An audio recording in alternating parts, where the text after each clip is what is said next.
റോമിൽ നിന്ന് മറുപടി കിട്ടി, നിങ്ങളുടെ അഭിപ്രായങ്ങൾ സ്വീകരിച്ചിരിക്കുന്നു, ഒരിക്കലും ഞങ്ങൾ അപറമാക്കളെ മെത്രാനാക്കുകയില്ലാണ്. അതിൻ്റെ രേഖയുണ്ട്.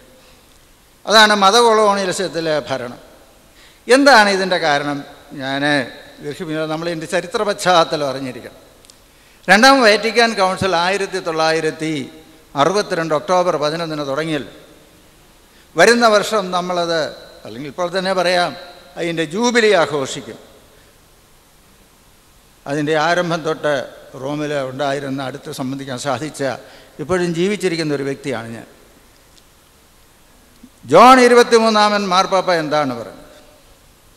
സഭയുടെ ഈ പ്രതിസന്ധികൾ കണ്ട് പറഞ്ഞെന്താണ്? This council is to shake up the dust that has gathered in the church from the time of emperor Constantine. ഇത് ജോൺ 23 തന്നെ വാക്കുകളാണ്. അപ്പോൾ എങ്ങനെയാണ് സഭയിലേക്ക് ഈ പൊടിയെല്ലാം കൂടെ, ഇമ്പീരിയലിസത്തിൻ്റെ പൊടി കടന്നു വന്നത് എന്നത് കോൺസ്റ്റന്റൈൻ്റെ കാലം. കോൺസ്റ്റന്റൈൻ എന്ന് പറഞ്ഞാൽ AD 305 തൊട്ട് 337 വരെ റോമാ സാമ്രാജ്യത്തിൻ്റെ തലവനായിട്ട് ഭരിച്ചത്.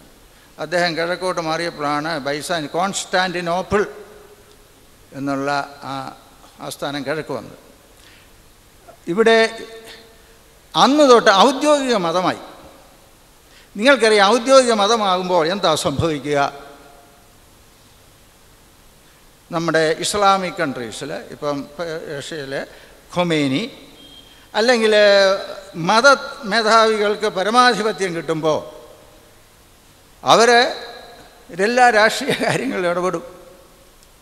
ഇതുപോലെ തന്നെ റോമാ സാമ്രാജ്യത്തിലും സംഭവിച്ചു. പ്രധാനപ്പെട്ട കേന്ദ്രങ്ങളിലെ അറിയാമല്ലോ, ഇപ്പം ഡിസ്ട്രിക്റ്റ് ഹെഡ് ക്വാർട്ടേഴ്സിൽ അല്ലെങ്കിൽ സ്റ്റേറ്റ് ഹെഡ് ക്വാർട്ടേഴ്സിലുള്ളവർക്ക് പ്രാമാണികതയുണ്ടാകും. അപ്പോൾ അവർ തമ്മിൽ കലഹങ്ങളുണ്ടാവും. ഇങ്ങനെ ഔദ്യോഗിക മതമായതിൻ്റെ ഫലമായിട്ട് ആ ഔദ്യോഗികത പാശ്ചാത്യ സഭയിലേക്ക് കടന്നു വന്നു. എന്ന് പറഞ്ഞാൽ നമ്മുടെ ദേവസ്വം ബോർഡിൻ്റെ പദ്ധതി പോലെ തന്നെ കുറേ വർഷങ്ങൾക്ക് മുമ്പ് നിങ്ങൾക്കറിയാം, നമ്മുടെ നിയമസഭയിൽ ചർച്ച നടന്നു. ദേവസ്വം ബോർഡ് അംഗങ്ങൾക്ക് ദൈവവിശ്വാസം വേണോ വേണ്ടയോ? അമ്പലം ഭരിക്കാനായിട്ട്, ആനക്കാരന്മാരുടെ കാര്യം നോക്കാനായിട്ട്, കെട്ടിടം പണിയാനായിട്ട് ദൈവവിശ്വാസം വേണോ വേണ്ടയോ എന്ന് പറഞ്ഞതുപോലെ ഭരണത്തിലേക്ക് അമിതമായ ശ്രദ്ധ പോവുകയും ആധ്യാത്മികതയ്ക്ക് തകർച്ചയുണ്ടാവുകയും ചെയ്തു റോമാ സാമ്രാജ്യത്തിൽ. അതിൻ്റെ പശ്ചാത്തലത്തിലാണ് റോമാ സാമ്രാജ്യത്തിലെ കാനൻ നിയമ സംഹിതകളൊക്കെ രൂപം കൊണ്ടിട്ടുള്ളതെന്ന് ചരിത്രകാരന്മാർക്കൊക്കെ അറിയാം. ഈ മതമേധാവിത്വത്തിലൂടെയാണ് ഈ പോർട്ടുഗീസുകാർക്ക് എന്താ ഇവിടെ വരാൻ കാര്യം? മാർപ്പാപ്പ എല്ലാ ലോകത്തിൻ്റെ മുഴുവൻ അധികാരിയാണ് എന്നുള്ള ധാരണയാണല്ലോ പാശ്ചാത്യ ലോകത്ത്. കിഴക്കോട്ട് ചൈന വരെ പോർട്ടുഗീസുകാർക്കും കൊടുത്തു, പടിഞ്ഞാറോട്ട് ഫിലിപ്പൈൻസ് വരെ സ്പെയിൻകാർക്കും കൊടുത്തു. അപ്പോൾ ഇവിടെ വരുന്ന അവരെന്താ പറഞ്ഞാൽ, ഞങ്ങൾക്ക് മാർപ്പാപ്പ ചൈന വരെ തന്നിട്ടുണ്ടെന്നാണ്. ഈ ആധികാരികതയിലാണ് ഇവർ വരുന്നത്. അതാണ് ഈ മത കൊളോണിയലിസം എന്ന് ഞാൻ പറയുന്നത്. എന്നാൽ ഇതാണോ കർത്താവ് സ്ഥാപിച്ച സഭയുടെ ദൗത്യം? ഇത് അതിൻ്റെ പേരിലാണ് ഗോവയിൽ, നിങ്ങൾക്കറിയാം, ഗോവയിൽ ഇൻക്വിസിഷൻ തന്നെ നടന്നിട്ടുണ്ട്. മനുഷ്യരെ ജീവനോടെ കത്തിച്ചിട്ടുണ്ട്. അതിൻ്റെയൊക്കെ രേഖകളുമുണ്ട്, എൻ്റെ കയ്യിലുമുണ്ട്. പോർച്ചുഗലിലെ ഡയറിയിൽ പറഞ്ഞിട്ടുണ്ട് ഇന്നൊക്കെയാണ് അവർ. ഇൻക്വിസിഷൻ എന്ന് പറയുന്നത്, നമ്മളിപ്പം സതിയെ കുറ്റം അങ്ങേയറ്റം അപലീനം എന്ന് പറഞ്ഞാൽ വിശ്വാസത്തിൻ്റെ പേരിൽ ഇത് നടന്നിട്ടുണ്ട് എന്നുള്ളൊരു ദുഃഖസത്യം. യൂറോപ്പിലും നടന്നിട്ടുണ്ട്. അതുകൊണ്ടാണ് ഇതുപോലെ മറ്റു പലതും സംഭവിച്ചിട്ടുണ്ട്. അതുകൊണ്ട് 2000 നല്ലവനായ ബ്ലെസ്സഡ് ജോൺ പോൾ II എൻ്റെ പിഴ എൻ്റെ വലിയ പിഴ എന്ന് പറഞ്ഞത് 100% അദ്ദേഹത്തിൻ്റെ ആത്മാർത്ഥതയെ നമ്മൾ ആദരിക്കേണ്ടത്. ഞാൻ ദീർഘിപ്പിക്കുന്നില്ല. അപ്പോൾ ഈ ഒരു പൈതൃകം പാശ്ചാത്യ സഭയിലുണ്ട്, പാശ്ചാത്യ മേധാവിത്വത്തിലുണ്ട്. അധികാരത്തിനാണ് ആത്മീയതയേക്കാൾ മുൻതൂക്കം. പക്ഷേ ഏഷ്യൻ സംസ്കാരത്തിൽ ആത്മീയതയ്ക്കാണ് മുൻതൂക്കം, അവർക്ക് അധികാരത്തിൻ്റെയാണ് മുൻതൂക്കം. അപ്പോൾ അധികാരികൾക്കുള്ള അധികാര കൈമാറ്റമായിട്ടാണ് തെറ്റിദ്ധരിച്ചിരിക്കുന്നത്. ഒരു പ്രസിഡന്റ് മാറി വേറൊരു പ്രസിഡന്റ് വരുന്നത് പോലെ, അല്ലെങ്കിൽ ഒരു മന്ത്രി കഴിഞ്ഞ് അടുത്ത മന്ത്രി വരുന്നത്, അങ്ങനെയല്ല. ജീവിത സാക്ഷ്യത്തിനാണ് ഏഷ്യൻ സംസ്കാരം പ്രാധാന്യം കൊടുക്കുന്നത്. അതുകൊണ്ടാണ് നല്ലവനായ ജോൺ 23-ാമൻ മാർപ്പാപ്പ shake off the dust of the empire എന്ന് പറഞ്ഞു. മാർത്തോമാ നസ്രാണികൾ ഈ ഡസ്റ്റിൽ നിന്നും മോചിതരാണ്. മാർത്തോമാ മാർഗത്തിൻ്റെ പവിത്രത എവിടെയാണ്?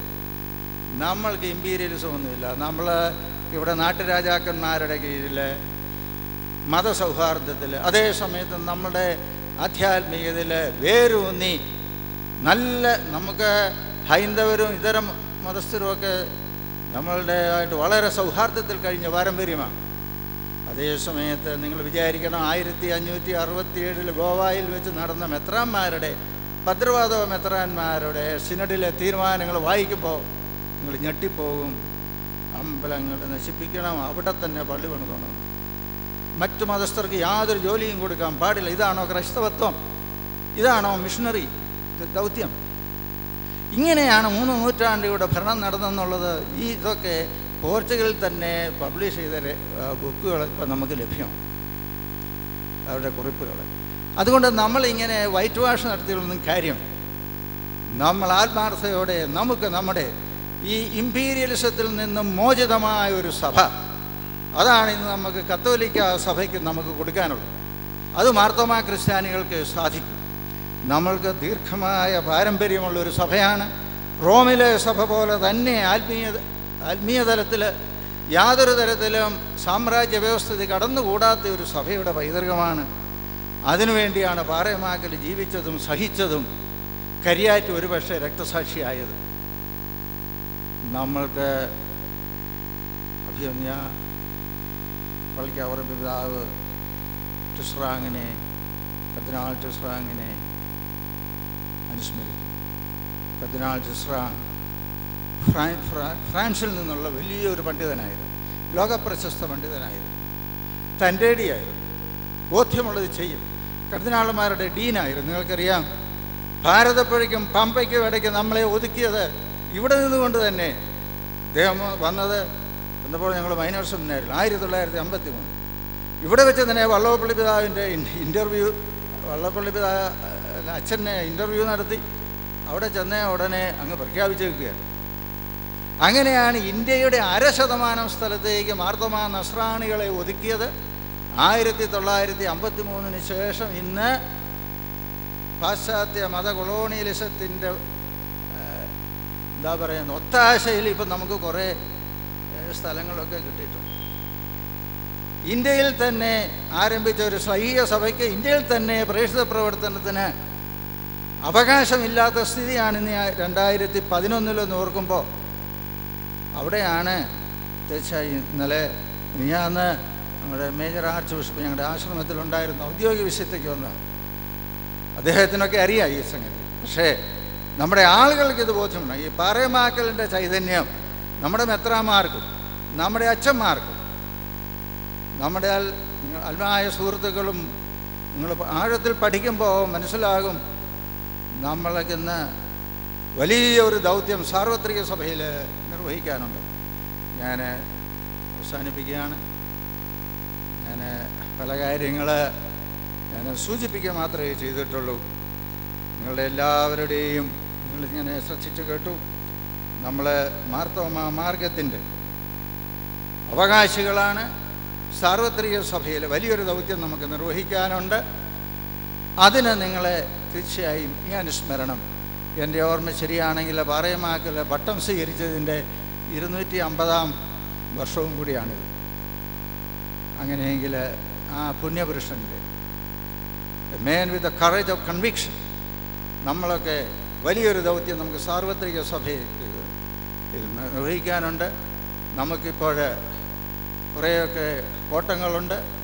നമ്മളെ ശരിയായ ഐഡൻറ്റിറ്റി വീണ്ടെടുത്ത് അതിന് നമ്മളെയൊക്കെ ഈ പാറേമാക്കലിൻ്റെ ഓർമ്മ നമ്മെ കർമ്മോത്സുകരാകട്ടെ എന്ന് ആശംസിച്ചുകൊണ്ട് എന്നോട് ഇത് ഉദ്ഘാടനം ചെയ്യണം. നിങ്ങളുടെ എല്ലാവരുടെയും പേരിൽ അഭിനന്ദ പിതാവിൻ്റെ ആശീർവാദത്തോടെ ഞാനിത് ഉദ്ഘാടനം ചെയ്യുന്നു. അസത്തോമാ സത് ഗമയ തമസോമാ ജ്യോതിർഗമയ മൃത്യുമാ അമൃതം ഗമയ അസതോമാ സദ്ഗമയ തമസോമാ ജ്യോതിർഗമയ മൃത്യുമാ അമൃതം ഗമയ.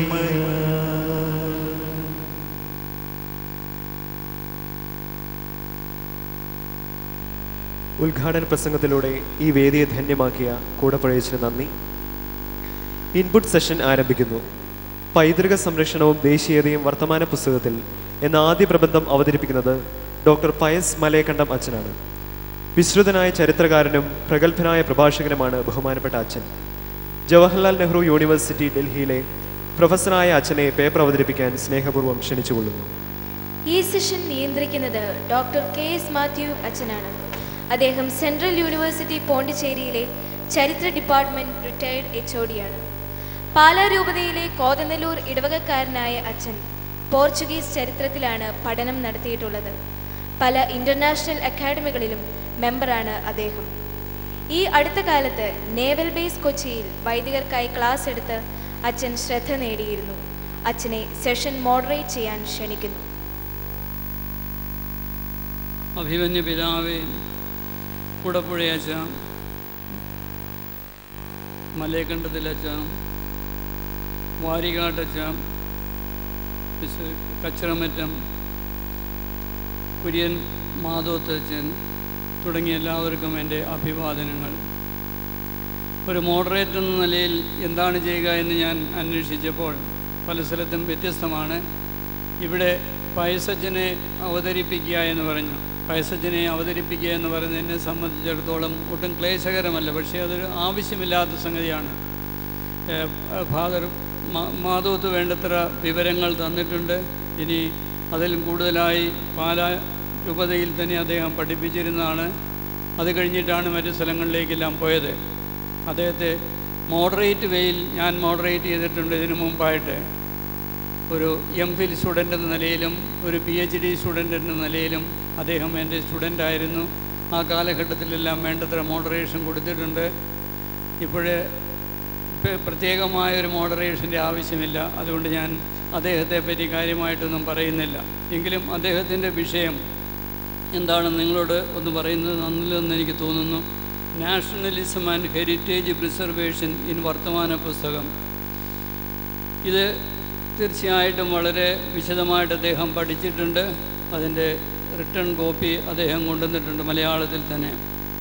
ഞാൻ മലയാളത്തിലൊരു വിദഗ്ധനല്ല, അതുകൊണ്ട് ഞാൻ മലയാളത്തിൽ വളരെയധികം വിഷമത്തോടു കൂടിയാണ് പറയുന്നത്. കുറേ കാലങ്ങൾ ഇവിടെ ഇല്ലായിരുന്നുകൊണ്ട്. ഞാൻ തുടങ്ങാൻ പോകുന്ന ഇവിടെയാണ്. History is nothing but the biographies of great men എന്ന് ഒരു ചൊല്ലുണ്ട്.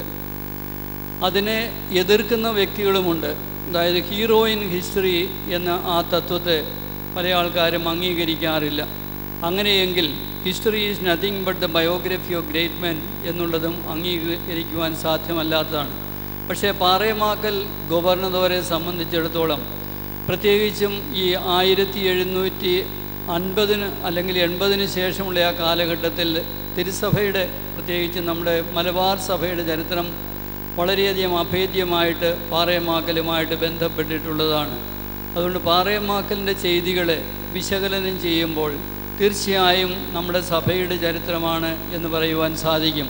അങ്ങനെ ഒരു പരിമിതമായ നിലയിൽ history of the zero Malabar church during the last decades of 18th century is nothing but the biography of great men like Paremakkal and Mar Kariattil. ഇനി അടുത്തതായി ഞാൻ പറയാൻ ഉദ്ദേശിക്കുന്നത് ഈ മാനുസ്ക്രിപ്റ്റിനെ പറ്റിയാണ്.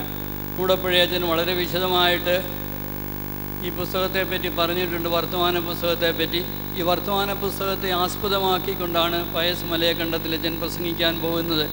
അതുകൊണ്ട് ഞാൻ ഓർത്തു ഒരു പക്ഷേ ആരും പറയാതിരിക്കുന്ന വർത്തമാന പുസ്തകത്തെപ്പറ്റി 2-3 വാചകങ്ങൾ പറയുക എന്ന്. നിങ്ങൾക്കറിയാവുന്നതുപോലെ 4 കൈയെഴുത്ത് പ്രതികൾ വർത്തമാന പുസ്തകത്തിൻ്റേതുണ്ട്. അതിൽ ഏറ്റവും പ്രധാനപ്പെട്ടത് TV ഹോർമൂസ് അരകൻ എഴുപുന്നയിൽ ഉണ്ടായിരുന്ന ആളിൻ്റെ പക്കലുള്ള കൈയെഴുത്ത് പ്രതിയാണ്. എഴുപുന്നയിലേക്കാണ് പാറേമാക്കൽ അച്ഛൻ്റെ സിസ്റ്ററിനെ സഹോദരിയെ വിവാഹം കഴിച്ചിരുന്നത്. ആ ബന്ധം വെച്ചും അതിന് ഉപരിയായിട്ട് അദ്ദേഹത്തിൻ്റെ യാത്രയിൽ റോം യാത്രയ്ക്ക് വേണ്ടി വളരെ അധികം പണം ചെലവഴിച്ച ഒരു വ്യക്തി എന്ന നിലയിൽ ഈ കയ്യെഴുത്ത് പ്രതി ഹോർമൂസ് അരകൻ്റെ സമീപത്തെത്തിയെന്നാണ് വിശ്വസിക്കുന്നത്. അതായിരിക്കാം അതിൻ്റെ മൂലഗ്രന്ഥമെന്ന് എല്ലാവരും പറയുന്നുണ്ട്. അത് കഴിഞ്ഞിട്ട് പിന്നെ അടുത്തത് ഔസേപ്പ് വേഴാപ്പറമ്പിൽ കുമ്പളം പള്ളിയുടെ വികാരിയുടെ അടുത്ത് ഒരു കോപ്പിയുണ്ട്. അത് ഒറിജിനലുമായിട്ട് താരതമ്യപ്പെടുത്തി 1898 മനസ്സിലാക്കിയിട്ടുള്ളതാണ്. 3-ാമത്തെ കോപ്പി കർമ്മലിത്താക്കാർ 1902 ഉണ്ടാക്കിയ ഒരു കോപ്പിയാണ്. അതിൽ ആസ്പദമാക്കിക്കൊണ്ട് ആണ് നമ്മുടെ ചരിത്രകാരനായ പ്ലാസിഡ് അച്ഛൻ ഒരു പുസ്തകം ഇംഗ്ലീഷിൽ വിവർത്തനം ചെയ്ത് പരസ്യപ്പെടുത്തിയത്. 4-ാമത്തെ കോപ്പി മത്തായി പാറേമാക്കലിൻ്റെ കയ്യിലുണ്ടായിരുന്നു. 1903 കോപ്പിയാണ്. ഇത് മൂല കോപ്പിയുമായിട്ട് ബന്ധപ്പെടുത്തി അല്ല താരതമ്യപ്പെടുത്തി നോക്കിയിട്ടുണ്ട്. ഇതിലെല്ലാം നമ്മൾ മനസ്സിലാക്കേണ്ട 2 ഭാഗങ്ങൾ ഇപ്പോൾ വർത്തമാന പുസ്തകത്തിൽ 1-ാം ഭാഗം 2-ാം ഭാഗം എന്ന് പറയുന്നുണ്ട്. അതിൻ്റെ 2-ാം ഭാഗത്തെ പറ്റി ചരിത്രകാരന്മാർ വളരെ വിശദമായി ചർച്ച ചെയ്യുന്നുണ്ട്. അതായത് 2-ാം ഭാഗം പാറേമാക്കൽ തോമാ ഗവർണർ എഴുതിയതല്ല. ഒരുപക്ഷെ അതിനാവശ്യകമായ ഡോക്യുമെൻറ്റ്സ് എല്ലാം അദ്ദേഹം ശേഖരിച്ച് വച്ചിരുന്നു. ആ ശേഖരണത്തിൽ ആസ്പദമാക്കിക്കൊണ്ട് പിന്നീട് 2-ാം ഭാഗം മറ്റുള്ളവർ എഴുതിയെന്നാണ് പറയുന്നത്. ഏതായാലും 1900 ഇതൊരു 2-ാം ഭാഗം അദ്ദേഹം എഴുതിയതായിട്ടൊരു സൂചനയും ഈ പുസ്തകത്തിലില്ല എന്നാണ് ചരിത്രകാരന്മാരെല്ലാവരും പറയുന്നത്. ഇതിന് ശേഷം ഞാൻ സമയം ദീർഘിപ്പിക്കാൻ ആഗ്രഹിക്കാത്തതുകൊണ്ട് ഈ 2-ാം ഭാഗത്തെപ്പറ്റി പറയുന്ന കൂട്ടത്തിൽ മൂത്തേടർ അച്ഛൻ ഈ പുസ്തകം ഈ കയ്യെഴുത്ത് പ്രതി Vincentian superior general father Jacob Kallarackal നിന്ന് കൈവശമാക്കിയിട്ട് അത് കൂടി ഉൾപ്പെടുത്തിയിട്ടാണ് ജനതാ പ്രിൻറ്റേഴ്സ് കൊണ്ടുവന്ന പുസ്തകത്തിൽ ഉൾപ്പെടുത്തിയിരിക്കുന്നത് എന്നാണ് എനിക്ക് തോന്നുന്നത്. ഇനി എത്ര ഇപ്പോൾ ഇതുവരെയും എൻ്റെ അറിവിൽപ്പെട്ടിടത്തോളം പബ്ലിഷ് ചെയ്തിട്ടുള്ള 4 പുസ്തകങ്ങളുണ്ട്. ആദ്യത്തേത് സെൻറ്റ് മേരീസ് പ്രസ് അതിരമ്പുഴയിൽ നിന്ന് പ്ലാത്തോടത്ത് ലൂക്ക മത്തായിയുടെ ശ്രമഫലമായി പബ്ലിഷ് ചെയ്തിട്ടുള്ള പുസ്തകമാണ്.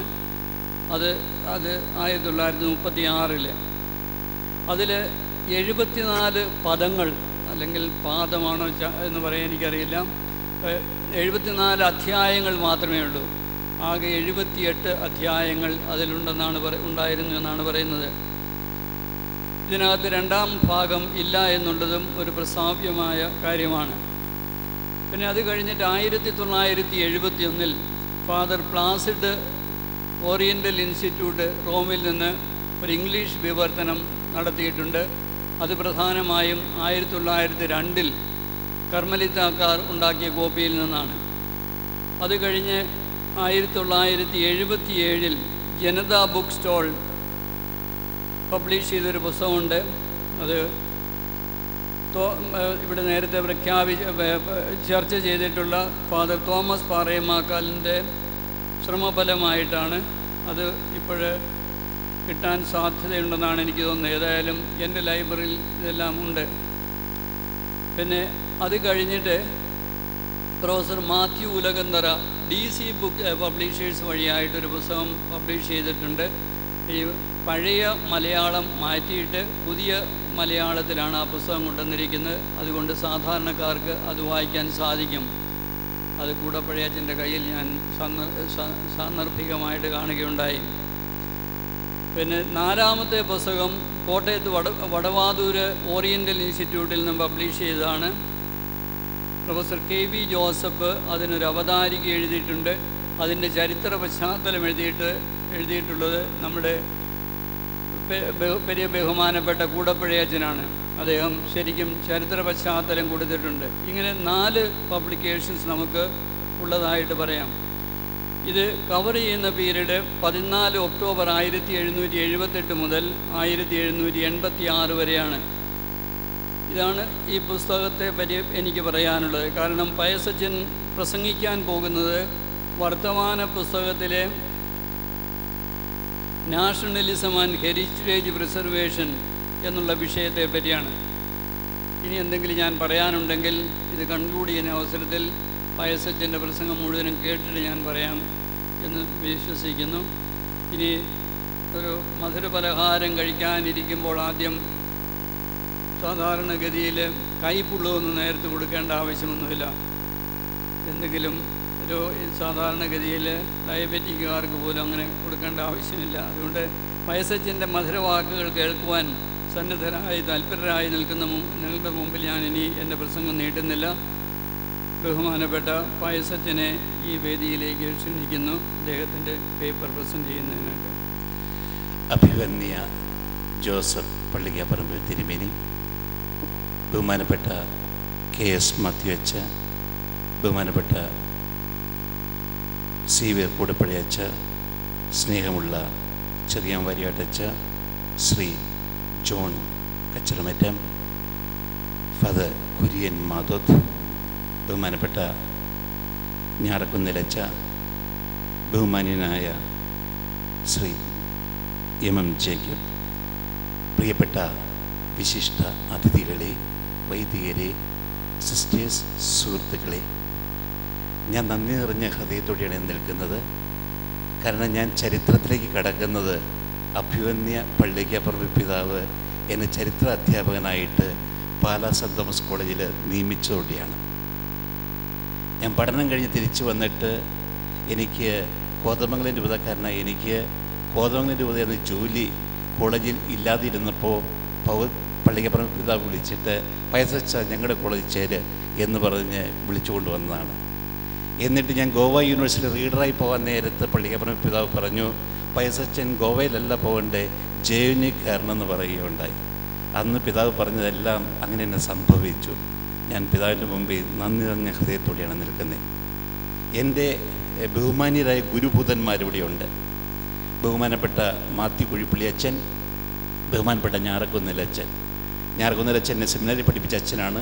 എന്നെ വിളിച്ചപ്പോൾ ഞാൻ പറഞ്ഞു, അച്ഛൻ ഞാൻ ഡൽഹിയിലാണ്, ഇവിടെ ഇഷ്ടംപോലെ ആൾക്കാരുണ്ട്, ഞാൻ വരില്ല അച്ഛ എന്ന് ഞാൻ പറഞ്ഞു. പയസേ ഞാനാ പറയണേ എന്ന് പറഞ്ഞു. ഞാൻ വന്നോളാം അച്ഛ എന്ന് പറഞ്ഞു. എന്നോട് ആ കടപ്പാട് വെച്ചുകൊണ്ടാണ് ഞാൻ ഇന്നിവിടെ വന്നിരിക്കുന്നത്.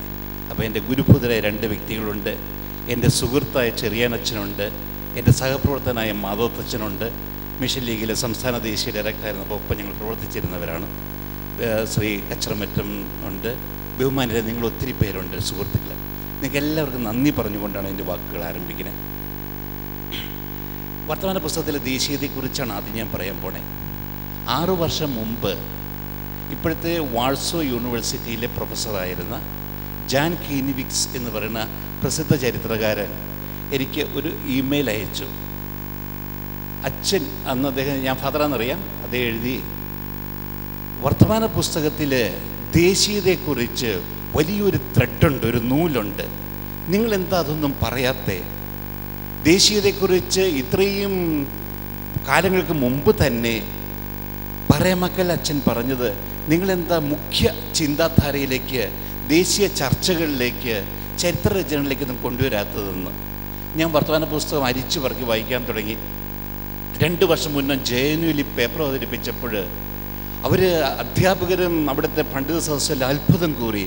1785 ദേശീയതയെക്കുറിച്ച് ഇത്രയും വാചാലമായി സംസാരിക്കുന്ന ഒരു വ്യക്തി ഉണ്ടായിരുന്നു എന്ന് ഇന്ത്യ ഇതുവരെയായിട്ട് ഞങ്ങളാരും അറിഞ്ഞില്ല എന്നവർ പറയുകയുണ്ടായി.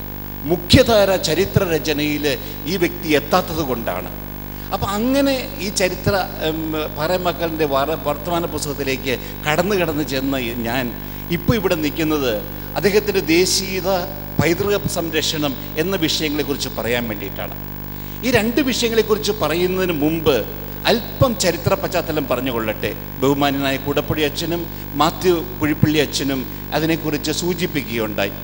ഞാൻ പറയാൻ പോകുന്ന പ്രമേയത്തിൻ്റെ ചരിത്ര പശ്ചാത്തലമാണ് ഇവിടെ പറയാൻ സൂചിപ്പിക്കുന്നത്. 1750 മുതൽ 1830 വരെയുള്ള 80 വർഷക്കാലം വിപ്ലവങ്ങളുടെ കാലഘട്ടമായിട്ടാണ് അറിയപ്പെടുന്നത്. ഒരു വശത്ത് വ്യാവസായിക വിപ്ലവം, മറുവശത്ത് കാർഷിക വിപ്ലവം. ഈ രണ്ട് വിപ്ലവങ്ങൾ ഇംഗ്ലണ്ടിൽ ആരംഭിച്ച് യൂറോപ്പിലേക്ക് എത്തി സമ്പത്ത് കുമിഞ്ഞുകൂടുകയും വിഭവങ്ങൾ സമാഹരിക്കപ്പെടുകയും ചെയ്യുന്ന ഒരു പുതിയ പ്രക്രിയ രൂപപ്പെട്ടു വരുന്നത് 1750 തൊട്ടാണ്. ഈ സമ്പത്ത് ഒരുമിച്ച് കൂടി ഇംബാലൻസ് ഉണ്ടായൊരു പശ്ചാത്തലത്തിലാണ് മറ്റു തരം വിപ്ലവങ്ങൾ ഉണ്ടാകുന്നത്. ആ വിപ്ലവങ്ങൾ അമേരിക്കൻ വിപ്ലവങ്ങളാണ്, വിപ്ലവ യുദ്ധങ്ങളാണ്. 1775 മുതൽ 1783 വരെയുള്ള 8 വർഷത്തെ അമേരിക്കയിലെ കോളനിക്കാര് ബ്രിട്ടീഷ് മേൽക്കോയ്മയ്ക്കെതിരായിട്ട് നടത്തിയ യുദ്ധങ്ങൾ, 8 വർഷത്തെ നീണ്ട യുദ്ധങ്ങൾ. 1789 മുതൽ 1799 വരെ 10 വർഷം ഫ്രഞ്ച് ഹെജമണിക് പവേഴ്സ് ഇൻസ്റ്റിറ്റ്യൂഷൻസിനൊക്കെ എതിരായിട്ട് നടത്തിയ യുദ്ധങ്ങൾ. അപ്പോൾ ഈ വിപ്ലവ യുദ്ധങ്ങളുടെ മധ്യയാണ് കടനാടുകാരൻ രാമപുരത്തിൻ്റെ വീരപുത്രൻ ഈ വർത്തമാന പുസ്തകം എഴുതുന്നത് 1785. അപ്പോൾ വിപ്ലവവും വർത്തമാന പുസ്തകവും തമ്മിലുള്ള ബന്ധം എന്നാന്ന് പിന്നീട് ഞാൻ പറഞ്ഞുകൊള്ളാം. അപ്പോൾ വിപ്ലവങ്ങളുടെ പശ്ചാത്തലത്തിൽ രൂപമെടുത്ത ഒരു വിപ്ലവത്തിൻ്റെ സ്വരമായിട്ടാണ് വർത്തമാന പുസ്തകത്തെ ഞാൻ നിങ്ങളുടെ മുന്നിൽ അവതരിപ്പിക്കുക. 2, 1742 മുതൽ 1752 വരെയുള്ള 10 വർഷങ്ങൾ കൊണ്ട് കൽക്കുളത്ത് രാജഭരണം കേന്ദ്രീകരിച്ചിരുന്ന തിരുവിതാംകൂർ തെക്കോട്ട് ആക്രമിച്ച് കൊച്ചു കൊച്ചു നാട്ടുരാജ്യങ്ങൾ പിടിച്ചെടുക്കി പോവുകയാണ്. ദശിംഗനാട്, പൊറക്കാട്, കാർത്തികപ്പള്ളി, തെക്കങ്കൂർ, വടക്കങ്കൂർ, മങ്ങാട്ട് കൈമൾ, കറുത്തതാവഴി, വെളുത്തതാവഴി എന്ന് പറഞ്ഞ് രാജ്യങ്ങളെല്ലാം കീഴ്പ്പെടുത്തി അങ്കമാലി വരെ തിരുവിതാംകൂറിൻ്റെ വ്യാപ്തി എത്തിക്കുകയാണ്. നസ്രാണി ക്രിസ്ത്യാനികൾ കൂട്ടം കൂടി താമസിച്ചിരുന്ന നാട്ടുരാജ്യങ്ങളാണ് തിരുവിതാംകൂറിൻ്റെ ഭാഗമാക്കി ഇങ്ങനെ കൂട്ടിച്ചേർക്കുന്നത് 10 വർഷം കൊണ്ട്, 1742 തൊട്ട് 52 വരെയുള്ള വർഷങ്ങളിൽ. അപ്പോൾ വിവിധ നാട്ടുരാജ്യങ്ങളിൽ ഒതുങ്ങിക്കഴിഞ്ഞ നസ്രാണി ക്രിസ്ത്യാനികൾ ഇപ്പോൾ ഒരു രാജാവിൻ്റെ കൊടക്കീഴിലും ഒരു രാജ്യത്തിൻ്റെ അതിർത്തികൾക്കുള്ളിലേക്ക് മാറുകയാണ്. ഈ പ്രക്രിയ രാഷ്ട്രീയ ഐക്യം, നസ്രാണി ക്രൈസ്തവർ തമ്മിൽ ഒരു ഐക്യമുണ്ടാകണമെന്ന ചിന്ത സൃഷ്ടിക്കാൻ കാരണമായി. ഒരു രാജാവിൻ്റെയും ഒരു അതിർത്തിയുടെയും ഉള്ളിലേക്ക് ഒതുങ്ങിയപ്പോൾ നസ്രാണി ക്രിസ്ത്യാനികൾ അതുവരെ വിവിധ നാട്ടുരാജ്യങ്ങളുടെ അതിർത്തികൾക്കുള്ളിൽ ചിന്ന ഭിന്നമായി ചിതറിയും പതറിയും കിടന്നവർ ഒരു കൊടക്കീഴിൽ, ഐക്യത്തിൻ്റെ കൊടക്കീഴിൽ ഒരുമിച്ച് ചേരണമെന്ന് ശക്തമായ ഒരു വെമ്പലുണ്ടാകുന്ന കാലഘട്ടമാണ് ഈ 50കൾക്ക് ശേഷമുള്ള കാലഘട്ടം. ഇതിനെ ഒന്നിപ്പിക്കുന്ന പല പ്രക്രിയകൾ സംഭവിച്ചു. അതിലൊന്നാണ് രാജാ കേശവദാസിൻ്റെ നേതൃത്വത്തിൽ ഈ ഉൾപ്രദേശങ്ങളിൽ നിന്നെല്ലാം കച്ചവട വഴികൾ വെട്ടി റോഡുകൾ ഉണ്ടാക്കുന്നു, ജലപാതകൾ ഉണ്ടാക്കുന്നു, ആലപ്പുഴയിലേക്ക് റോഡുകൾ ഉണ്ടാക്കുന്നു. 1763 ആലപ്പുഴ തുറമുഖമായിട്ടുണ്ടാകുന്നത്.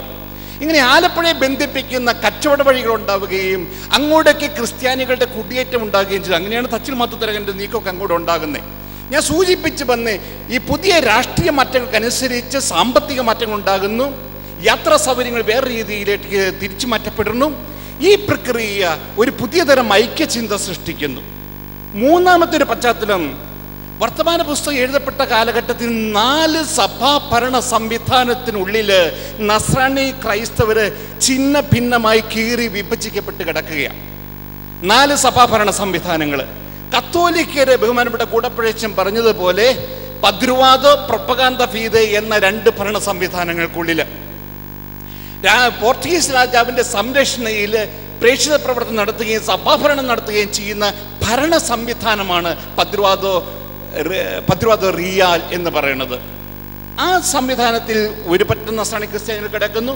മറ്റൊന്ന് റോമിലെ മാർപ്പാപ്പയുടെ മുൻകൈയിൽ 1622 തുടങ്ങിയ പ്രൊപ്പഗാന്ത എന്ന തിരുസംഘം. ഈ രണ്ടിടത്തും ഭരിക്കാൻ വേണ്ടി വരുന്ന വിദേശ മിഷണറിമാരാണ്. മത കൊളോണിയലിസത്തെ കുറിച്ച് കൂടപ്പഴച്ചൻ പറയുകയുണ്ടായി. വളരെ വിശുദ്ധരും വളരെ തീഷ്ണമതികളുമായ മിഷണറിമാരിവിടെ ഉണ്ടായിരുന്നു, അടിവരയിട്ട് പറയുകയാണ്. പക്ഷെ അതോടൊപ്പം തന്നെ അധികാരപ്രമുഖരും അധികാരവാഞ്ചയുള്ളവരുമായ കുറേ മിഷണറിമാരും ഇവിടെ ഒപ്പമുണ്ടായിരുന്നു. അതാണ് വർത്തമാന സ്വര പുസ്തകത്തിൻ്റെ ശബ്ദം മൂർച്ചയുള്ളതാക്കി മാറ്റുന്ന ഘടകങ്ങൾ. നമുക്ക് അങ്ങോട്ട് തിരിയാം.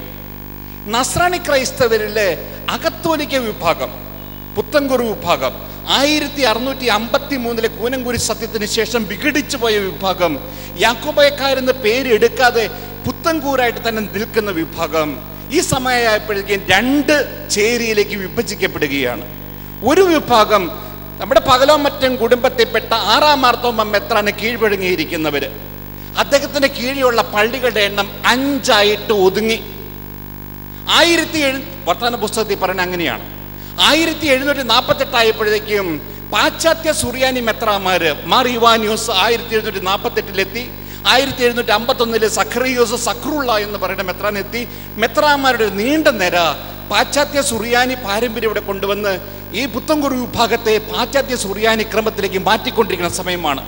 പള്ളികളിൽ നിന്ന് ക്രൂശ് രൂപ എടുത്തു മാറ്റി, വിശുദ്ധ രൂപ എടുത്തു മാറ്റി. 6 മാർത്തോമ്മ മെത്രാൻ പട്ടം കൊടുത്തവരുടെ പട്ടം അസാധു എന്ന് പറഞ്ഞ് വീണ്ടും പട്ടം കൊടുക്കാൻ തുടങ്ങി. 6 മാർത്തോമ്മ മെത്രാൻ പട്ടം കൊടുക്കരുതെന്ന് പറഞ്ഞവർക്ക് പട്ടം ഈ പറഞ്ഞ പാശ്ചാത്യ മെത്രാന്മാർ കൊടുക്കാൻ തുടങ്ങി. അങ്ങനെ ഒരു സംഘർഷത്തിന്റെ കാലഘട്ടമാണ്. ഈ ഘട്ടത്തിലാണ് 1750-60 ഇടയാണ് കത്തോലിക്കരും പുത്തൻകുറുക്കാരും ഒരുമിച്ച് ഉപയോഗിച്ചിരുന്ന പള്ളികൾ 2ആയിട്ട് വിഭജിക്കപ്പെടാനായിട്ടും പുതിയ പള്ളികൾ ഉണ്ടാക്കാനായിട്ട് നിർബന്ധിക്കപ്പെടുന്നത്. അങ്കമാലി, അകപ്പറമ്പ്, കോതമംഗലം, കുറുപ്പുംപടി, കാരക്കുന്നം പള്ളികളുടെ എണ്ണം നീണ്ടതാണ്. ഈ സംഘർഷങ്ങൾ നടക്കുന്നതിനെ കുറിച്ചൊക്കെ പെരുന്തങ്കത്തിൽ വളരെ വിശദമായിട്ട് പരാമർശിക്കുന്നുണ്ട്. ഞാൻ സൂചിപ്പിച്ചേ, പകലോമറ്റം മെത്രാൻ 6 മാർത്തോമ്മ മെത്രാനെ പാർശ്വത്തിലിരുത്തി അദ്ദേഹത്തിനൊരു വിലയും കൊടുക്കാതെ പാശ്ചാത്യ മിഷണറി അല്ല, പാശ്ചാത്യ സുറിയാനി മെത്രാന്മാര് ബസേലിയോസ് സക്രുള്ളയുടെ നേതൃത്വത്തിൽ പകലോമറ്റം കുടുംബത്തോടുള്ള വിരോധമുള്ള കാട്ടുമങ്ങാട്ട്, റമ്പാൻ ഉൾപ്പെടെയുള്ളവരെ കൂട്ടിച്ചേർത്തുകൊണ്ട് പാശ്ചാത്യ സുറിയാനി ക്രമം നിർബന്ധമായി നടപ്പിലാക്കുന്ന പശ്ചാത്തലം. അപ്പൊ ഈ പശ്ചാത്തലത്തില് കത്തോലിക്ക സഭയിലേക്ക് പുനരയിക്കപ്പെട്ട് നസ്രാണി ഐക്യം സാധിച്ചില്ലെങ്കിൽ നസ്രാണിയുടെ അടിത്തറ പോകുമെന്ന് കണ്ടിട്ടാണ് അദ്ദേഹം കത്തോലിക്ക സഭയിലേക്ക് പുനരയിക്കപ്പെടാൻ വേണ്ടി ശ്രമിക്കുന്നതും തച്ചിൽ മാത്തുത്തരയുടെ സഹായം തേടുന്നതും ജോസഫ് കരിയാറ്റിയുടെയും പറയമക്കളുടെയൊക്കെ സഹായം തേടുന്നത്. ഈ പശ്ചാത്തലത്തിൽ പുനരയിക്കപ്പെടാൻ വേണ്ടി വന്ന 6 മാർത്തോമ്മയെ സ്വീകരിക്കാനായിട്ട് പ്രൊപ്പഗാന്തയുടെ അംഗീകാരമുണ്ടായിരുന്നെങ്കിലും പാശ്ചാത്യ മിഷണറിമാര് തങ്ങളുടെ അധികാരത്തിന്റെ അടിത്തറ പോകുമെന്ന് കണ്ടുകൊണ്ട് അതിനനുവദിക്കുന്നില്ല. അപ്പൊ ഈ പശ്ചാത്തലത്തിലാണ് ഇവിടെ മഹായോഗം അങ്കമാലി കൂടുന്നതും പാറയമക്കളുടെയും കരിയാറ്റിയെയും ഇദ്ദേഹത്തിന്റെ പുനരയിക്കാൻ സാധിക്കുന്നതിനായിട്ടും അതിനുവേണ്ടി അനുവാദം മേടിക്കുന്നതിനായിട്ടും റോമിലേക്ക് വിടുകയും ചെയ്യുന്നതും. എൻ്റെ പശ്ചാത്തലം ബഹുമാനപ്പെട്ട കൂടപ്പഴയച്ചൻ പറയുകയുണ്ടായി. റോമിലേക്ക് പോകുമ്പോൾ പ്രായത്തിൽ മൂപ്പൻ പറയമക്കളാണ്, 42 വയസ്സ്. കൂടെയുള്ളത് 36 സെപ്റ്റംബർ 10 1736 ജനിച്ച പറയമക്കളിന് 42 വയസ്സ്. കരിയാറ്റിക്ക് 36. കൂടെ പോണത് മൊത്തം 24 പേരാണ് അങ്കമാലിയിൽ നിന്ന് പോണത്. അതിൽ 22 പേര് പറ്റുമെങ്കിൽ പോണം. കൂടെ പോണ 2 സെമിനാരിക്കാരാണ്. നീണ്ടൂർ ഇടവക്കാരൻ മലയിൽ ചാക്കോ, പിന്നെ പാലയ്ക്കൽ പഞ്ചസാര മാത്യു. സെമിനാരിക്കാർക്ക് അന്നുകൊണ്ട് കളിപ്പേര്. ഇവർ ഒരുമിച്ചാണ് പോണേ. ചെന്നൈ ചെന്നപ്പോഴാണ് കാശ് തികയില്ലെന്ന് അറിയണേ. 2 പേർക്ക് പോകണമെങ്കിൽ 139 പൊൻകാശ കൊടുക്കേണ്ടേ. 4 പേർക്ക് 278 പൊൻകാശ്. ഈ പൊൻകാശ് പിന്നെ അവിടുന്ന് ലിസ്ബണിൽ നിന്ന് പോർട്ടുഗലിലേക്ക് പോകണമെങ്കിൽ 35 പൊൻകാശ്. അപ്പൊ ഇത്രയും കാശ് മാറ്റിയിട്ട് നോക്കിയപ്പം ഇത്രയും പേർക്ക് പോകാൻ പറ്റില്ല. 4 പേര് പോയാൽ മതി തീരുമാനിച്ചു, കരിയാറ്റിയിലും പറയമക്കലും, എന്നിട്ട് 2 സെമിനാരിക്കാരും. അങ്ങനെ ഇത്രയും പേര് പോകാനുള്ള ചെലവും കൊടുത്തിട്ട് മിച്ചം 43,250 ചക്രമാണ് മൽപ്പാന്റെ കയ്യിൽ സൂക്ഷത്തിന് ഏൽപ്പിച്ച്. ഇത്രയും വലിയ വിഭവ സമാഹരണം നടത്തിയിട്ടാണ് യാത്രയ്ക്കായി നസ്രാണി സമൂഹം ഒരുങ്ങിയതും ഇവരെ അയക്കുന്നതും. എന്നിട്ട് അവർ പോകുന്നു. ബഹുമാനോട് കൂടപ്പഴയച്ചതിനെ കുറിച്ച് ബാക്കിയുള്ള വിശദീകരിക്കുകയുണ്ടായി എന്നാണ് ഈ കൽപ്പനയിട്ടത്. 1786 ഫെബ്രുവരി 17 പെത്രത്ത തിരുനാൾ ദിവസം കരിയാറ്റിൽ ബിഷപ്പായി വാഴിക്കപ്പെടുകയുണ്ടായി. ബഹുമാനപ്പെട്ട കൂടപ്പഴയച്ചൻ പറഞ്ഞ കാര്യങ്ങളാണ് ഇതെല്ലാം. ഞാൻ ഇനി അടുത്ത എൻ്റെ പ്രമേയത്തിൽ കിടക്കുകയാണ്. ഇന്ത്യക്കാരുടേതാണ്.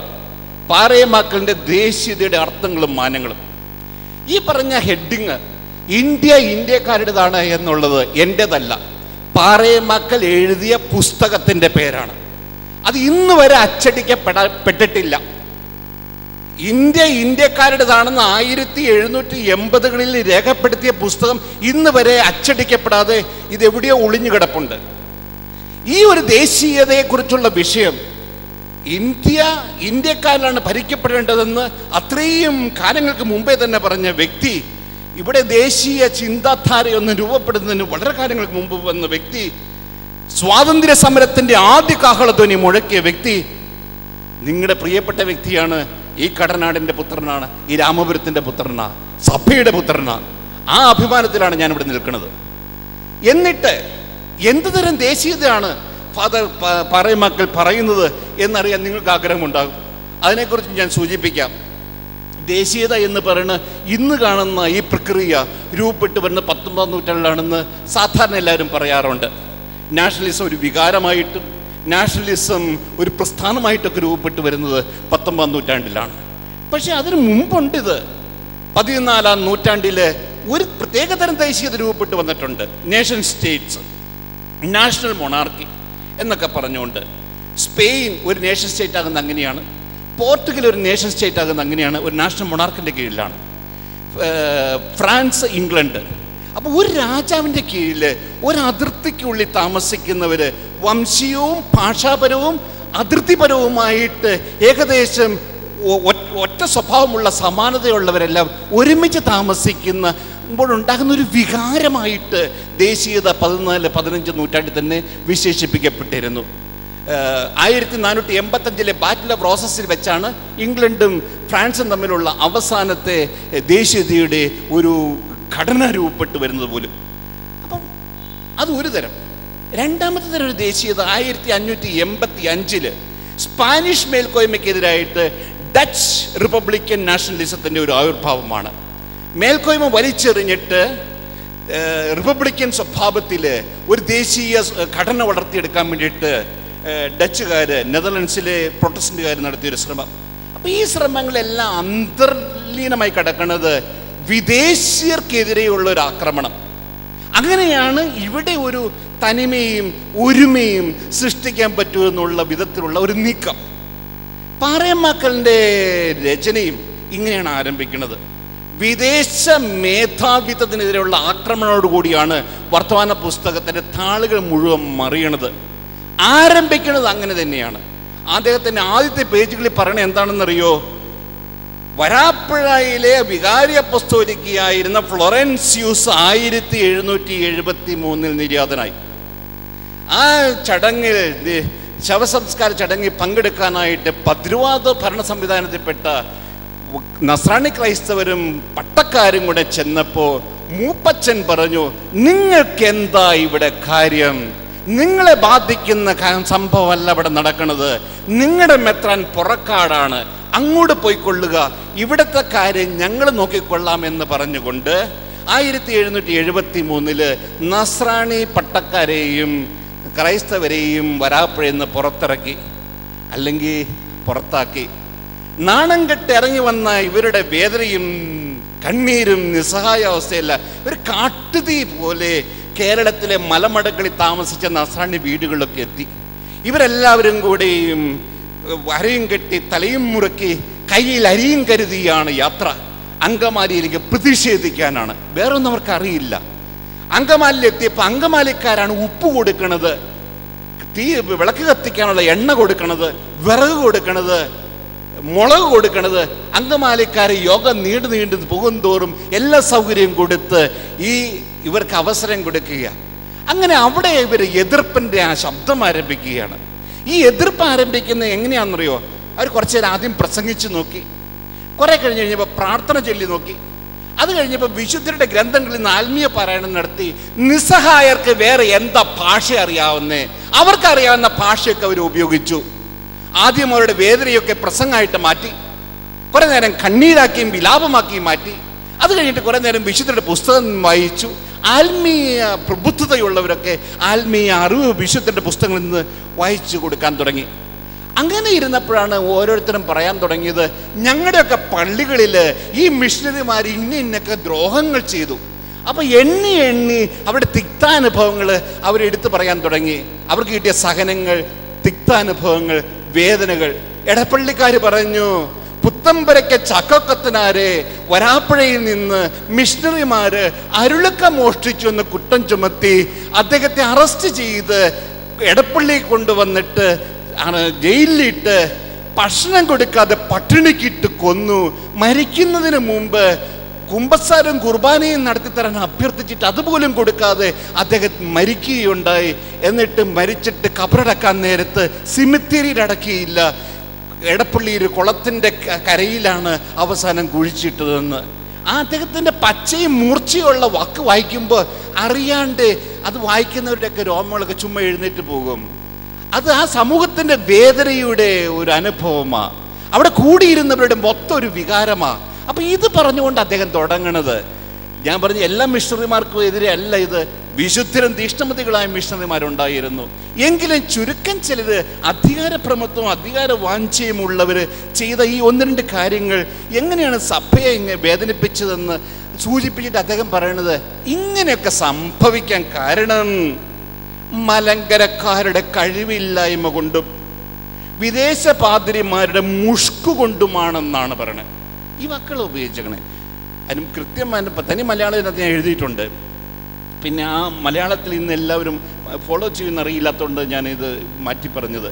അപ്പോൾ പാറേമാക്കലിൻ്റെ കാഴ്ചപ്പാട് മലങ്കരക്കാരുടെ കഴിവില്ലായ്മയ്ക്കും പാതിരിമാരുടെ ഈ അധികാരപ്രമത്വമുള്ള പാതിരിമാരുടെ മുഷ്കിനും കാരണം നസ്രാണിക്ക് ജാതിക്കർക്ക് തലവനില്ല, ജാതി കർത്തവനില്ല എന്നതാണ്. എന്നിട്ട് അദ്ദേഹം പറയുന്നു, യൂറോപ്പായിലുള്ള ജാതികൾക്ക്, അതായത് ഇറ്റലിക്കാരും പ്രാസന്മാരും ഫ്രഞ്ചുകാരാണ്, ഇംഗ്ലീഷന്മാരും പറകിമാരും മറ്റ് ശേഷമുള്ള ജാതിക്കാരും തങ്ങൾക്ക് നാടുവാഴികളെയും വേദവാഴികളെയും തങ്ങളുടെ ജാതിയിൽ നിന്ന് തന്നെ തിരഞ്ഞെടുക്കുന്നു എന്ന് തന്നെയല്ല, തുർക്കിൻ്റെ അടിമയിൽ പെട്ടുകിടക്കുന്ന നസ്രാണികൾ പല പല ജാതികളും, അതായത് യൗനക്കാര്, അർമേനിയക്കാര്, സുറിയാനിക്കാര് ശേഷമുള്ളവരും തങ്ങളുടെ ജാതി യജമാനന്മാരെയും വേദവാഴികളുടെയും തങ്ങളുടെ ജാതിയിൽ നിന്ന് തന്നെ കൽപ്പിക്കുകയും ചെയ്യുന്നു. എന്തിനാ ഇതൊക്കെ? പേജ് 32-33 വീണ്ടും ചോദിക്കുക, ഇറ്റലിക്കാർ പോർട്ടുഗലിലും, പോർട്ടുഗീസാർ ഇറ്റലിയിലും, ഫ്രഞ്ചുകാർ ജർമ്മനിയിലും, ജർമ്മൻകാർ ഫ്രാൻസിലും മെത്രാന്മാരായാൽ അവർക്ക് ഇഷ്ടമാകില്ല എന്ന് പറഞ്ഞ ഒരു വിദേശ മെത്രാൻ ഫ്രാൻസിൽ അധികാരത്തിൽ വന്ന, ആധ്യാത്മിക അധികാരത്തിൽ വന്ന് അവർക്ക് സ്വീകാര്യമല്ല. ഇറ്റലിയിലെ പോർട്ടുഗീസുകാരും വന്നവർക്ക് സ്വീകാര്യമല്ല. പിന്നെ എന്തുകൊണ്ടാണ് ഇന്ത്യയിൽ ഇതൊക്കെ നടക്കുന്നത്?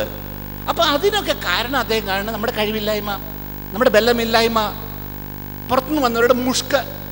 മത കൊളോണിയലിസ്റ്റ് എന്ന് പറഞ്ഞ് ബഹുമാനപ്പെട്ട കൂടപ്പഴച്ചതിനെ വിശേഷിപ്പിച്ചില്ലേ? ആ കാലങ്ങളിൽ തിരുനാളിന് അരുളൊക്കെ എടുക്കണേ എന്ന് പറഞ്ഞ് അധികാരം ചോദിപ്പിക്കുന്ന എല്ലാ എക്സസൈസിൻ്റെയും മുഖ്യ കാർമ്മികത്വം അന്ന് ഈ വിദേശ പാതിരിമാരായിരുന്നു എടുത്തത് എന്ന്. അത് ഇവിടെ മാത്രമല്ല, ഗോവയെ പോലും 70 വയസ്സായ ഇന്ത്യക്കാരൻ, ഗോവക്കാരൻ അവിടെ ഉണ്ടെങ്കിൽ അദ്ദേഹം കൊച്ചച്ഛനാണ്, അദ്ദേഹത്തെ വികാരി സ്ഥാനം കൊടുക്കുമായിരുന്നില്ല. 25-26 വയസ്സായി ചെല്ലിയിട്ട് വരുന്ന വ്യക്തിയാണ് ഇവിടുത്തെ വികാരി എന്ന് പറഞ്ഞാൽ നാട്ടുകാരൊരിക്കലും മുകളിലെത്തേണ്ട, അവർ താഴെ നിന്നാൽ മതി എന്നുള്ള ഘടന. അത് 1767 മാർക്കസ് പമ്പാളാണത് മാറ്റുന്നത്. അപ്പോൾ ഗോവയിൽ ഇത് തന്നെയാണ്, അതിന് തത്തുല്യമായൊരവസ്ഥയാണിത്. നാട്ടുകാർ ഒരിക്കലും ആത്മീയ നേതൃത്വം പോലും പാടില്ല എന്ന് പറയുന്ന വിധത്തിൽ ഒരവസ്ഥ. അപ്പം മലയാറ്റൂർ പള്ളിയിൽ പെരുന്നാൾ കഴിഞ്ഞപ്പോൾ അരുളക്കൈ എടുത്തുകൊണ്ട് പ്രദക്ഷിണം നയിക്കാൻ വേണ്ടി പനച്ചിക്ക് ഗീവർഗീസ് കത്തനാർ പോയ കത്തനാരെ വഴിക്ക് വെച്ച് യോഹാനസ് ദ സാന്ത മർഗരീത്ത എന്ന് പറയുന്ന മിഷണറി അവിടെ വെച്ച് പിടിച്ച് അറസ്റ്റ് ചെയ്ത് കഴുത്തിൽ ചെങ്ങലക്കിട്ട് അത് പിടിച്ചു വലിച്ച് വരാപ്പുഴയെ കൊണ്ടുവന്ന് വടുകന്മാരെ കട്ടിലിൽ മലർത്തിക്കിടത്തി ദണ്ഡിപ്പിച്ചു എന്നാണ് വർത്തമാന പുസ്തകം പറയണത്. ഇതെല്ലാം കാണിക്കണത് എന്താണെന്ന് അദ്ദേഹം ചോദിക്കുന്നത്, നമ്മുടെ കഴിവില്ലായ്മ, നമ്മുടെ ബലമില്ലായ്മ, അവരുടെ മുഷ്ക് എന്ന് ആവർത്തിച്ച് പറയണേ. പറവൂരുള്ള അച്ഛന്മാര്, പറവൂരുള്ള ആൾക്കാർ ഇത് കേട്ടപ്പോൾ യോഹാനന്ദ സാന്ത മർഗരീത്തെ പറവൂർ പള്ളി കയറ്റില്ല എന്ന് പറഞ്ഞ് തീരുമാനം എടുത്തു. ഉടനെ പാറമക്കൾ എഴുതുക, ഇങ്ങനെ വേണം.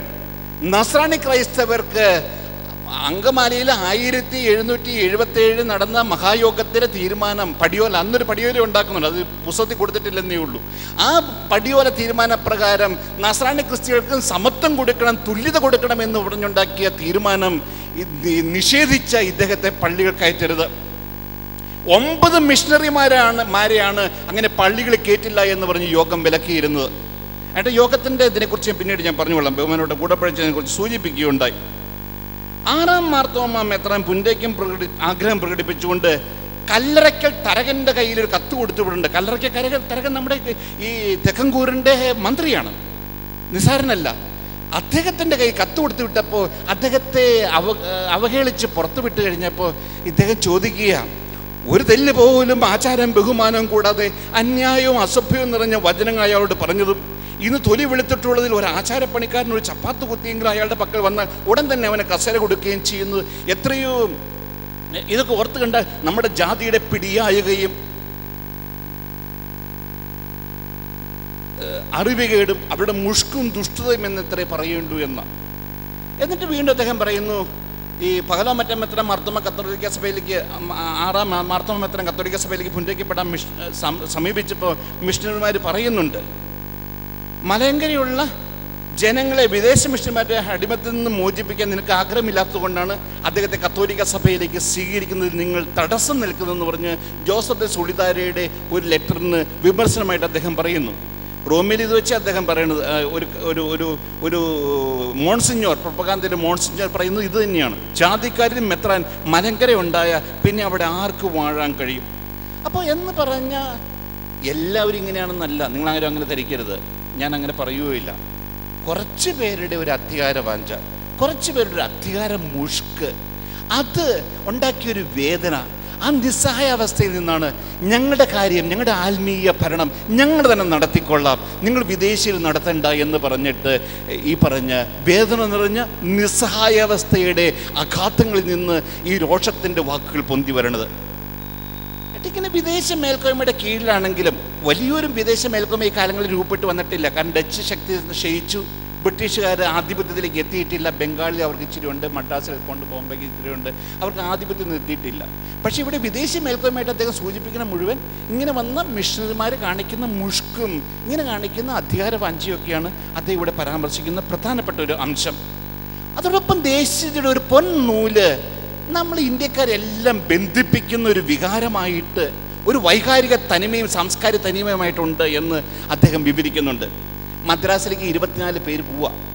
ഈ പോണ വഴിക്ക് തൂത്തുക്കുടിക്കടുത്ത് വീരപാണ്ഡ്യം പട്ടണമുണ്ട്. ഈ കഴിഞ്ഞ ജൂലൈയിൽ ഞങ്ങൾ മാത്യു ഞങ്ങൾക്ക് അവിടെ സെമിനാറിലുണ്ടായിരുന്നു. വീരപാണ്ഡ്യം പട്ടണത്തിൽ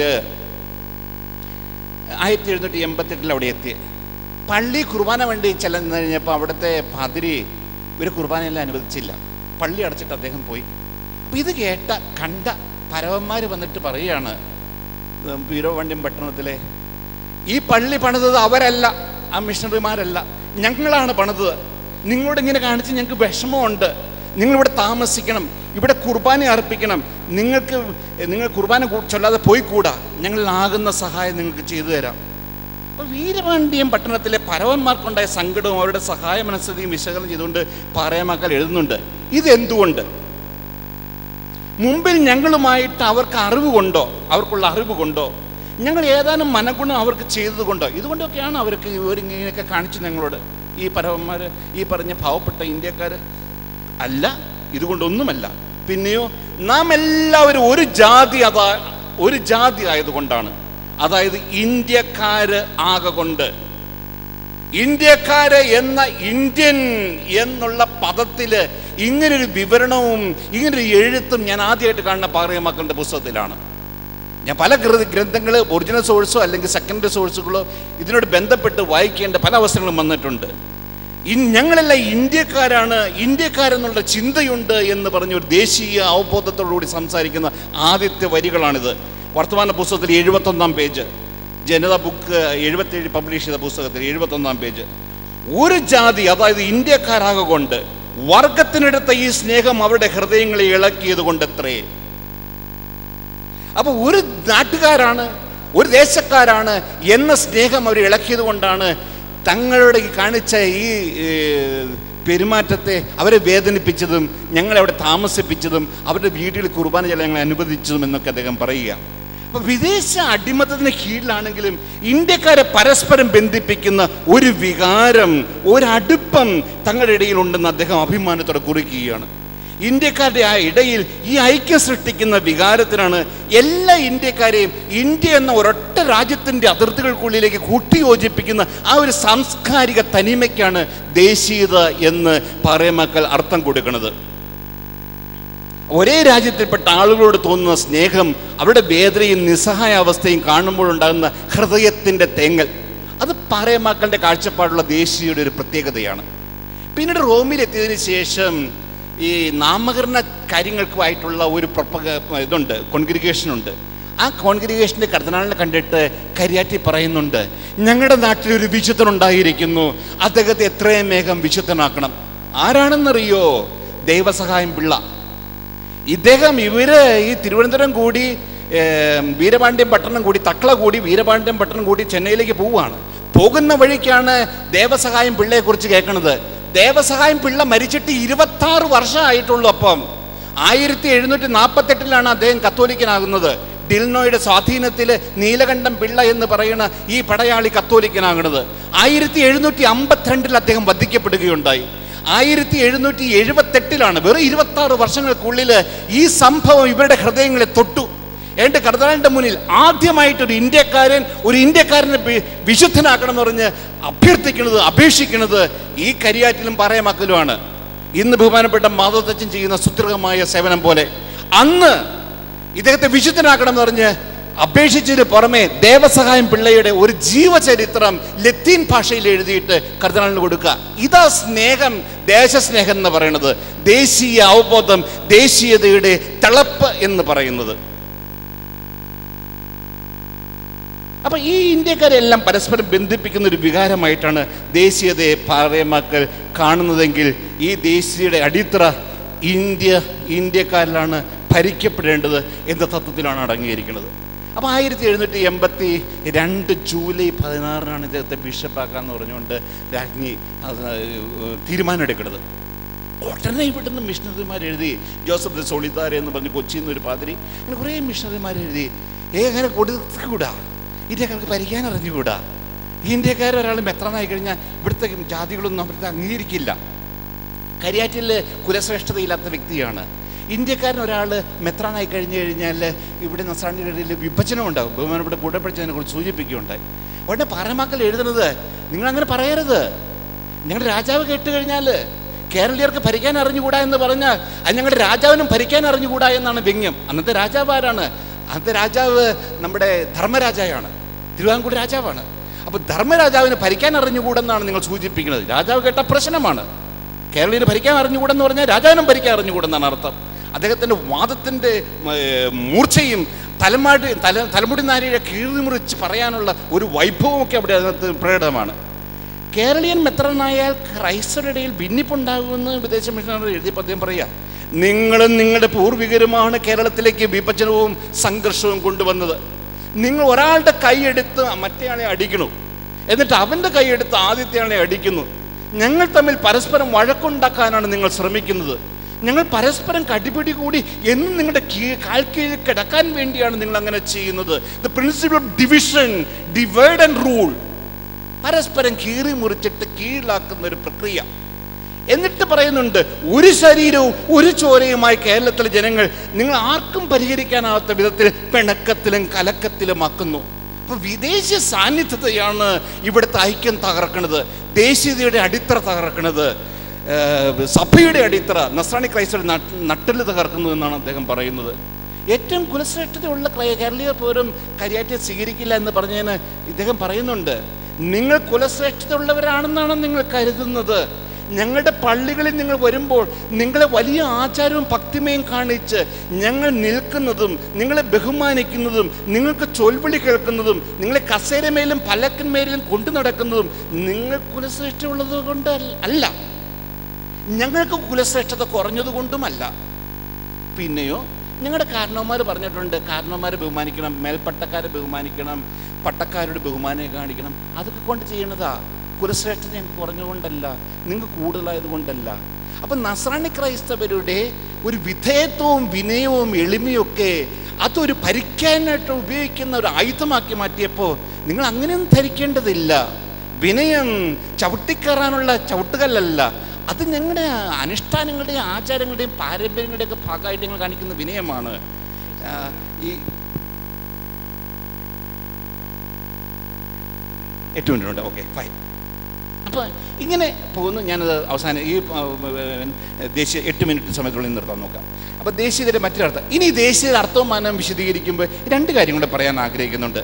അദ്ദേഹത്തിൻ്റെ സഹപ്രവർത്തകരാരാണ്, അദ്ദേഹത്തെ സ്വാധീനിച്ച ആശയം എന്താണ്, അദ്ദേഹം കടന്നുപോയ ചാലാണ് എങ്ങനെയാണ്, ഏതാണ്, അതിലൂടെയാണ് ഈ പറഞ്ഞ ദേശീയ ചിന്താധാരയ്ക്ക് രൂപപ്പെട്ട് വന്നത്. അപ്പം അദ്ദേഹം പോകുന്ന കാലം 1778 തൊട്ട് 1786 വരെ കാലഘട്ടമാണ്, 8 വർഷം.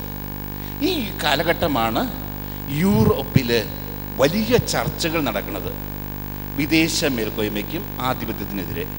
അത് ഏറ്റവും ആദ്യത്തെ ചർച്ച നടക്കുന്നത് 1775 തുടങ്ങിയ അമേരിക്കൻ വിപ്ലവ യുദ്ധങ്ങളാണ്. അമേരിക്കൻ വിപ്ലവ യുദ്ധങ്ങൾ നടക്കുന്നത് അമേരിക്കയിലെ കോളനിക്കാർ ബ്രിട്ടീഷ് മേൽക്കോയ്മയ്ക്കെതിരെ നടക്കുന്ന യുദ്ധമാണ്. ഈ യുദ്ധത്തിന് ചുക്കാൻ പിടിച്ചത് 3 സഭകളാണ്. കോൺഗ്രിഗേഷണൽ സഭ, പ്രസ്ബിറ്റീരിയൻ സഭ, മൂന്നാമത്തെ ബാപ്റ്റിസ്റ്റ് സഭ.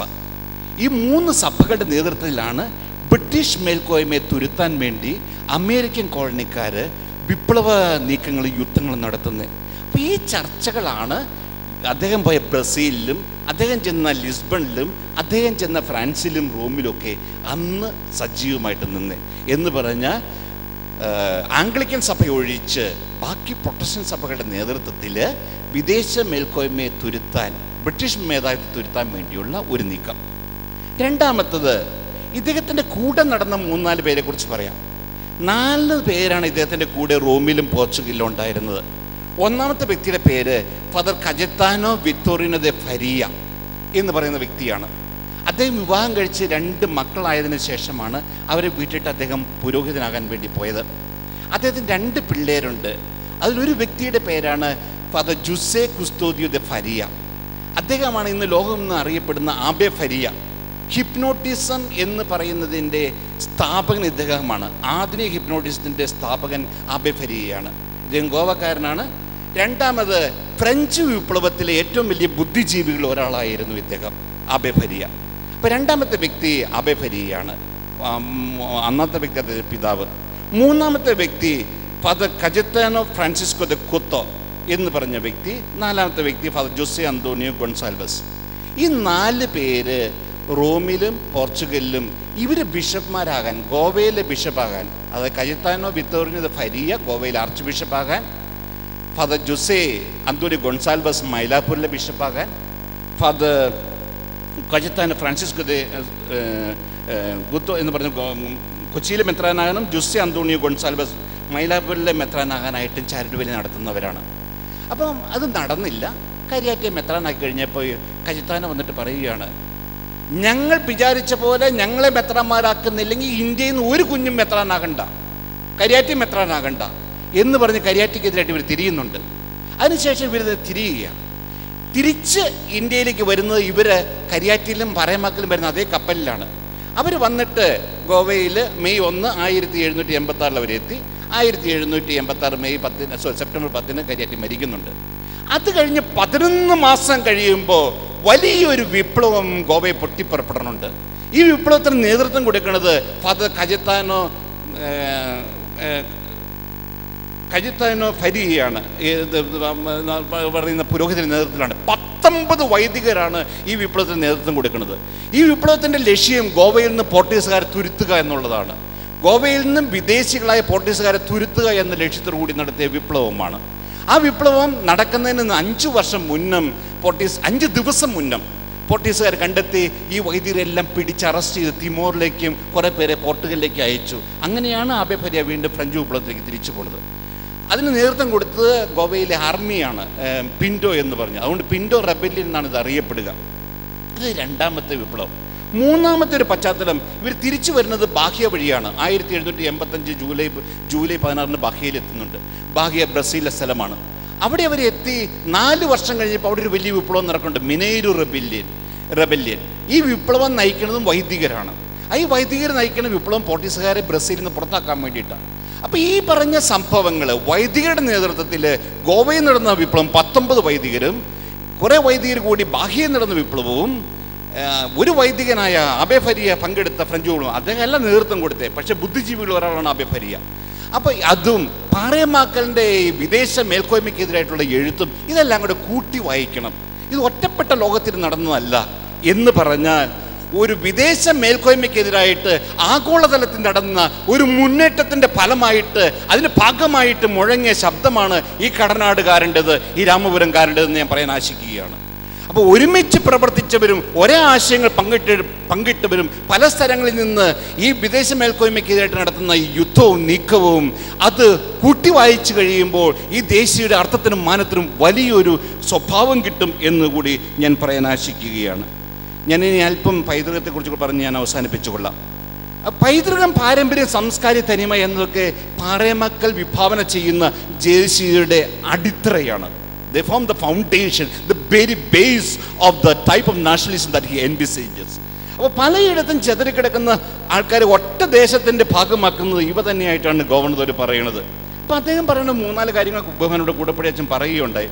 ജാതിക കർത്തവ്യൻ, പള്ളിയോഗത്തിൻ്റെ ശക്തി, മഹായോഗം, ജാതി. അപ്പം അതിനകത്ത് 1773 പോലും 77 മഹായോഗത്തിൽ പോലും ആർച്ച് ഡീക്കനെ കിട്ടണമെന്ന് പറഞ്ഞാൽ ശ്രമിക്കുന്നുണ്ട് അവർ. പിന്നീട് ഇത് 1787 പടിയോലയുടെ ഭാഗമാക്കുന്നുണ്ട്. ആർച്ച് ഡീക്കനെ കിട്ടണം, ഞങ്ങൾക്ക് ആർക്കദിയാക്കോനെ കിട്ടണം എന്ന് പറഞ്ഞുകൊണ്ട്. അപ്പോൾ അതിനെക്കുറിച്ച് ഇപ്പം ഇവിടെ കൂടപ്പഴച്ചൻ പറഞ്ഞുകൊണ്ട് ഞാൻ കൂടുതൽ പറയുന്നില്ല. രണ്ടാമത്തെ വന്നത് നമ്മുടെ ബലമില്ലായ്മ, വിദേശ മേൽക്കോയ്മയൊക്കെ ഉണ്ടാകാൻ കാരണം നമ്മുടെ കഴിവില്ലായ്മയാണ്, നമ്മുടെ പിടിയായികയാണ്. പിടിയായിക എന്താണ്? യോഗത്തിൻ്റെ പിടിയായികയാണ്, ഈ പള്ളിയോഗത്തിൻ്റെ പിടിയായികയാണ്. ഈ യോഹാനന്ദ സാന്ത മാർഗരീത്ത എന്ന് പറഞ്ഞ മിഷണറി വൈദികൻ ഈ പനച്ചിക്ക് ഗീവർഗീസ് കത്തനാരെ ചങ്ങലക്കിട്ട് അറസ്റ്റ് ചെയ്ത് കൊണ്ടുവന്ന് പീഡിപ്പിച്ച് കഴിഞ്ഞപ്പോൾ അദ്ദേഹത്തെ പള്ളി കയറ്റിയത് ഇരുന്നിട്ട് ചെയ്തതിനൊക്കെ അദ്ദേഹം അഭിനന്ദിച്ചിട്ട് അദ്ദേഹം പറയുന്നുണ്ട്, ഇങ്ങനെ നടക്കാൻ കാരണം എന്താ? നമ്മുടെ പള്ളിയോഗത്തിൻ്റെ ബലം കൊണ്ടാണ്. വെറും പള്ളിയോഗത്തിൻ്റെ ബലമല്ല, വെറും യോഗത്തിൻ്റെ ബലമല്ല, മെത്രാനും കൂടെ നമ്മുടെ കൂടെ നിൽക്കുന്നത് കൊണ്ടാണ്, ആത്മീയ ആചാര്യനും കൂടി യോഗത്തിന് കൂടെ നിൽക്കുന്നതാണ്. അപ്പോൾ യോഗം മാത്രമല്ല, യൂറോപ്യൻ പെർസെപ്ഷനുള്ള ഒരു അധികാര സ്വഭാവത്തിനകത്ത് മെത്രാൻ എന്ന് പറയുന്ന ഒരു വ്യക്തി മാത്രമാണ് അധികാരത്തിൻ്റെ കേന്ദ്രബിന്ദു. ഇവിടെ മെത്രാനും പള്ളിയോഗം കൂടിയാണ്, ആത്മീയ ആചാര്യനും സമുദായം കൊണ്ടും കൂടി ചേരുന്നതാണ്. ഫ്രാൻസിസ് ദ സെയിൽസ് എന്ന് പറയുന്ന ജർമ്മൻ മെത്രാനെ ഇറ്റലിക്കാരായ കർണീത്ത മിഷണറിമാർ സ്വീകരിക്കാതെ വന്നപ്പോൾ അദ്ദേഹം കരിയാറ്റിയുടെ സഹായം തേടുകയുണ്ടായി. അപ്പോൾ കരിയാറ്റിയുടെ സഹായം തേടി യോഗത്തിൻ്റെ കൂടെ നിന്നതുകൊണ്ടാണ് യോഗം പിടിച്ചെടുത്ത് കാര്യങ്ങൾ നടന്നതെന്ന് അദ്ദേഹം പറയുന്നുണ്ട്. പേജ് 51, 52 കാര്യങ്ങളൊക്കെ അത് വളരെ ശക്തമായിട്ട് പറയുന്നുണ്ട്. അപ്പം ഞാൻ സൂചിപ്പിച്ചു വന്നേ, ആത്മീയ ആചാര്യനും സമുദായം കൊണ്ടും കൂടിച്ചേരുന്ന ഒരു ഭരണ സംവിധാനമാണ് നമ്മുടെ പൈതൃകം എന്നാണ് അദ്ദേഹം പറയുന്നത്. ആ പൈതൃകം സംരക്ഷിക്കപ്പെടണം, ആവർത്തിച്ച് വർത്തമാന പുസ്തകം പറയണമെന്നതാണ്. രണ്ടാമത്തെ കാര്യം മഹായോഗമാണ്. അത് നസ്രാണികളുടെ പ്രതിനിധികളെല്ലാം പങ്കെടുക്കുന്ന ഒരു യോഗമാണ്. ഭരണപരവും സാമൂഹികവും സാമുദായികവുമായ പ്രശ്നങ്ങൾക്ക് പരിഹാരം കണ്ടിരുന്ന മഹായോഗമാണ്. ഞാൻ സൂചിപ്പിച്ചു വന്ന് ഇങ്ങനെ മഹായോഗങ്ങളിൽ എടുത്ത തീരുമാനം എല്ലാവരെയും ബാധിക്കുന്ന വിധത്തിൽ നടപ്പിലാക്കുന്ന ഒരു പശ്ചാത്തലം. എന്നിട്ട് പിന്നീട് അദ്ദേഹം പറയുന്ന മറ്റൊരു കാര്യം, യോഗം കൊണ്ടുപോയ 2 സെമിനാരിക്കാരെ പ്രൊപ്പഗാന്തയിലെ മോൺസിഞ്ഞോർ കർദിനാൾ സ്വീകരിച്ചില്ല. അദ്ദേഹം പറഞ്ഞു, യോഗം കൊണ്ടുവന്നവരെ സ്വീകരിക്കാൻ ഞങ്ങൾക്ക് നിർബന്ധമില്ല, കടമില്ല. അദ്ദേഹം പറയുന്ന വാക്കുകൾ, യോഗം അയച്ചാൽ ഇവിടെ കൈക്കൊള്ളാൻ കടമില്ല, വിളിയാതെ വന്നവർക്ക് പ്രൊപ്പഗാന്തയിൽ ഇടമില്ല, നിങ്ങൾക്ക് തെളിഞ്ഞെടുത്ത് പോയി പാർക്കേ വേണ്ടു എന്ന് പറഞ്ഞാൽ രാത്രി തന്നെ ഇവർ പറഞ്ഞു വിടുകയാണ്. കാരണം യോഗത്തിൻ്റെ പ്രതിനിധികളെ സ്വീകരിക്കാൻ തയ്യാറല്ല, യോഗ അയച്ചവർ സ്വീകരിക്കാൻ തയ്യാറല്ലെന്ന് പറഞ്ഞാൽ